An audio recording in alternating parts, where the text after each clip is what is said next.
Morning. My name is Ignace, Ignacio for the one in Spanish. It's much easier. I work for the cross-bordering park in between.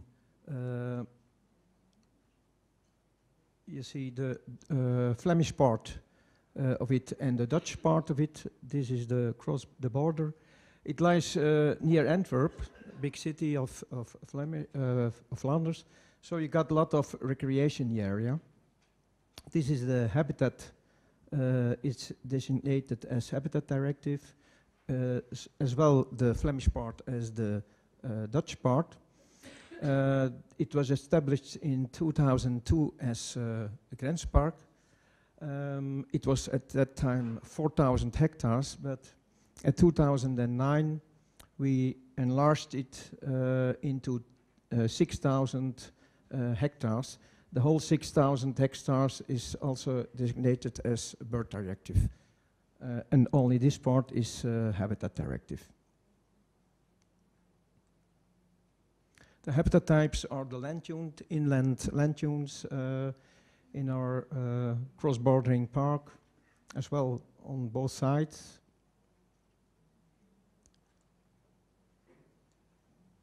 The two types of heathland, dry heathland and summerfile heathland, with, of course, the typical species of it. Wet heathland.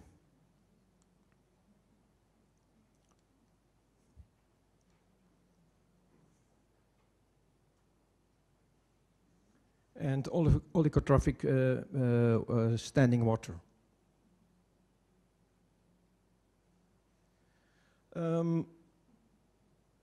To realize what's happening in the area, it's very important that I explain something about it. We as a border park, we don't do any management in the area. We only try to bring people together. That's main function and also the reason why we established as border park. Because in the area there are many nature conservations that manage the area. At the Flemish part you have the small NGOs like Natuurpunt, who manages about 400 hectares. You have the governmental organization, Agency for Forest and Nature, that manages about 1,200 hectares. At the Dutch part, you have the NGO Natuurmonumenten that manages part of it. You have Staatsbosbeheer, and you have also the Bosgroepsraad. That means that there are a lot of partners in the border park, and still, you see that there are a lot of parts that are not colored yet. It means that there are still private owners in the park. But that makes it very difficult, and that's also the reason of my story. Until 2000, there wasn't any problem. There was a problem, let's say. There was a problem with Prunus serotina, but the nature organization didn't see it as a big problem because the presence was only in the pine woodland. So when it stays into the pine woodland, they didn't see it as a big problem. But from 2000 on, the same as my colleague just told, from 2000 it started overgrowing the heathland, the land dunes, and at that time, the Nature Conservation Organization, they saw it as a very threat for their habitat types, and I asked at the border park to take action on it. So we made, first of all, inventory of the Prunus, and like you can see here, there are several places where you see only very high, means 75 until 100% of Prunus serotina in the undergrowth, the understory of the pine woodland. It means that a lot of parts of the border park were covered, the undergrowth, with about 75 or 100% of Prunus serotina. It was a big problem. So we made up a plan. That was some pictures of situation in the border park. Everything you see on the picture is Prunus serotina.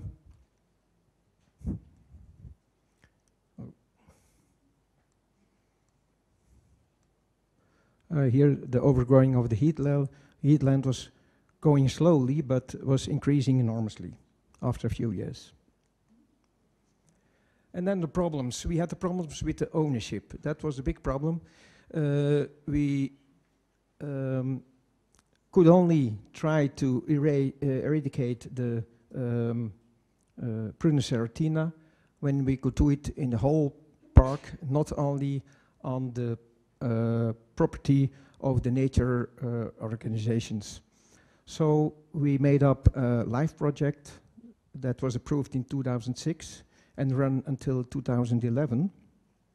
The nature organization, they took action on their own property, and we as a border park, we tried to manage the Prunus on the private properties. But it was not easy, because when we want to destroy the Prunus on the private properties, we had also the permission needed from every owner. We had 138 owners in the park. There were some bigs with 400 hectares, 300 hectares, but there were also very small ones with only 20 acres, something like that. So it was very difficult. So we first started for an info session for all the owners, and almost 100 owners came to that info session. And you can believe it or not, but we got permission to cut the Prunus. The only reason why they gave permission was it doesn't going to cost them anything. We took all the costs of the removal on the border park. Of course, we had a LIFE project, though it makes it cheaper to do it for us. But then there were still some private owners remaining, in total about 30, I think. Some of them we visited at home. There was no problem. Most of them, they agreed. But there were about 13 of them lived abroad. I asked my boss to go to the Bahamas to visit one, but I didn't get permission. So we used assigned letters. We sent them to the owners, and we asked permission to cut the Prunus serotina. And if they agreed, they didn't have to do anything. If they didn't agree, they have to make contact with the border park. And any of those owners, of course, they live in the Bahamas, then don't even know that they have 20 acres of woodland in Kalmthout. So they didn't take contact. So that gave us the opportunity to remove all the Prunus serotina by the private owners. But that was the first problem, the private owners. The second problem was that we are not a management organization, so we don't have a lot of money. We could only spend 10,000 euro a year at removal of Prunus serotina, plus the LIFE project, it means 20,000 euro. When you saw the figures and the numbers and the amount of money in the previous presentation, then you could imagine that we can't do a lot with it. So we had to be very inventive.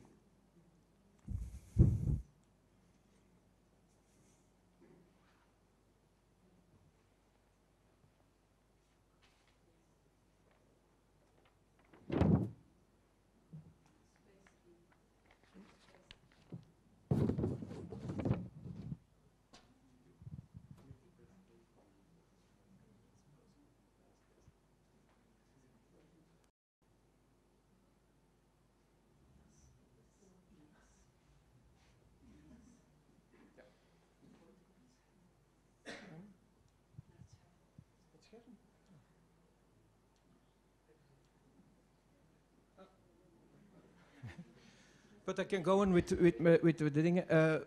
So we used the local authorities. We asked to, now it's, that's the end.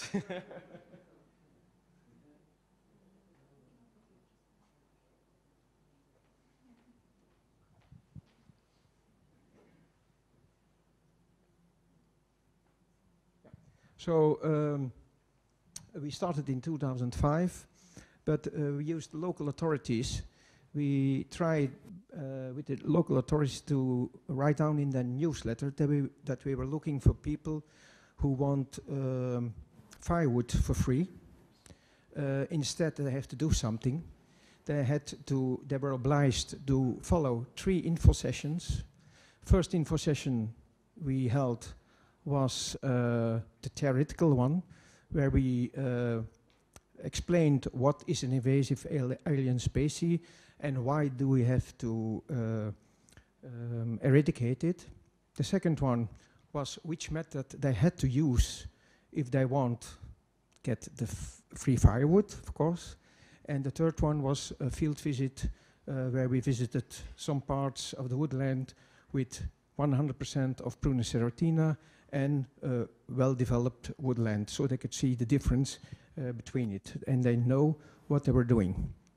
So from 2005, we started with 62 people that came to the first info session, and after the third one, there were 48 volunteers left that want to do the cutting of the Prunus serotina for having free firewood. So you see, this is one of the pine woodlands with almost 100% of Prunus serotina. You see here only 1 tree, broadleaf trees left. The rest was all Prunus serotina has been cut. But you also see that there's a lot of firewood for those people. They could take it home. If somebody is interested in free firewood, after the presentation you can write down your name and you come later to me. So there is still some Prunus left, so it's no problem.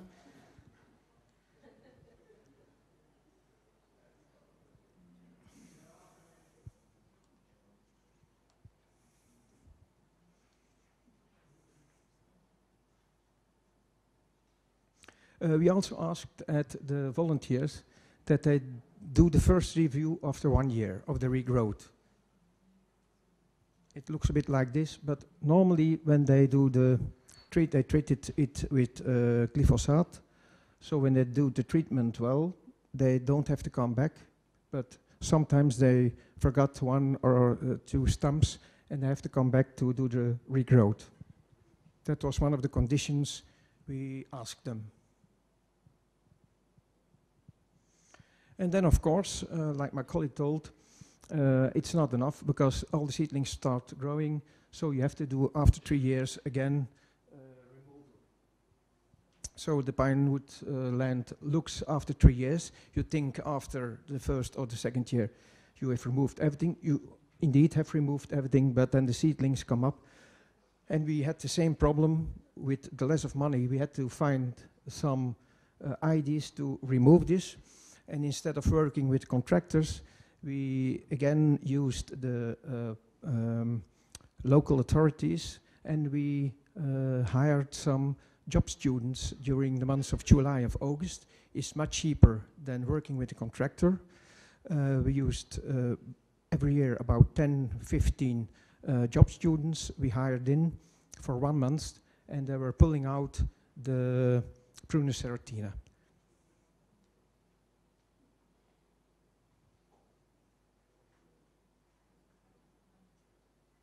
And it looks like after 5 years after the first control.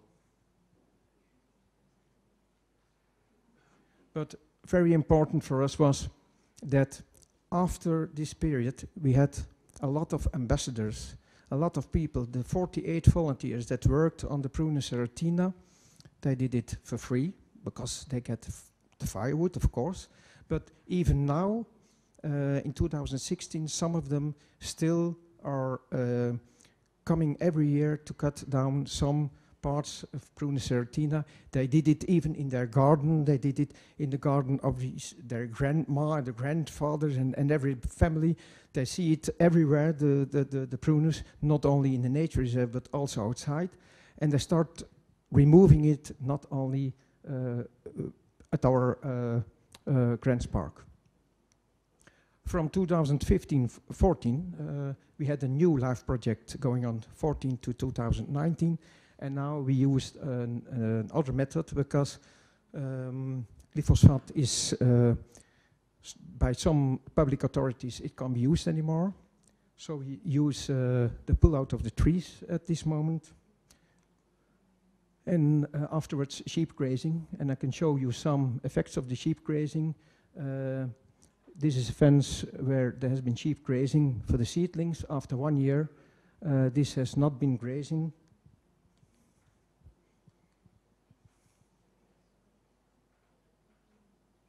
This has not been grazing, and this has been grazing after 1 year. So the seedlings you can control the seedlings very good by grazing with sheep.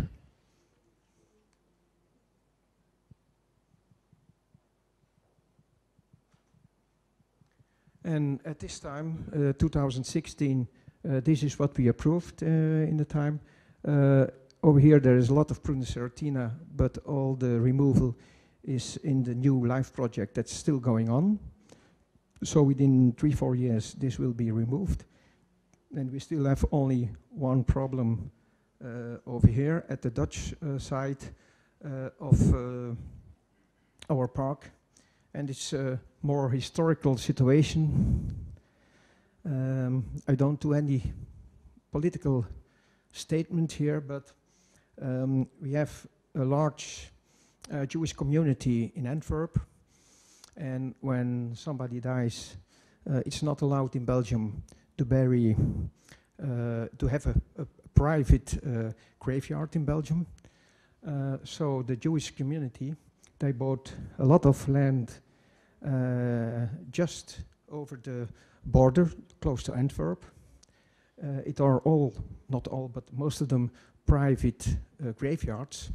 And the person that's responsible for managing the whole area, he believes that an invasive alien species does not exist. So that's the situation at this time. And we hope after the LIFE project of 2019, we'll be almost rid of the Prunus serotina. And it hasn't cost us that much money.